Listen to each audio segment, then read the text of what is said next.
Pesawat penumpang milik China Eastern Airlines, dengan 132 orang di dalamnya yang jatuh pada Senin tanggal 21 Maret tahun 2022 berusia 6 tahun. Pesawat Boeing 737-800 tersebut jatuh di pegunungan China Selatan saat dalam penerbangan dari kota Kunming ke Guangzhou. Kendati demikian, pesawat tersebut memiliki catatan keselamatan yang baik dan merupakan pendahulu dari model 737 MAX yang telah di-grounded di China selama lebih dari 3 tahun. Sejauh ini, media China, CCTV, menyebutkan bahwa jumlah korban masih belum diketahui.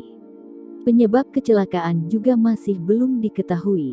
Administrasi Penerbangan Sipil China CAAC mengatakan, pesawat tersebut mengangkut 123 penumpang dan 9 awak. Pesawat tersebut kehilangan kontak ketika berada di atas kota Wuzhou. CAAC menambahkan, tim darurat telah dikirim ke lokasi kecelakaan.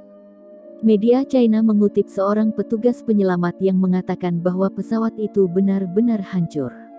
Kebakaran yang dipicu oleh kecelakaan pesawat tersebut menghancurkan bambu dan pohon sebelum akhirnya padam, media China melaporkan. Pelacakan penerbangan berakhir pada pukul 14.22 waktu setempat pada ketinggian 3.225 kaki, dengan kecepatan 376 knot. Pesawat tersebut seharusnya mendarat pada pukul 15.05 waktu setempat. Menurut data Flight Radar 24, pesawat sempat terbang di ketinggian 29.100 kaki. Sekitar 2 menit dan 15 detik kemudian, ketinggian pesawat turun ke 9.075 kaki.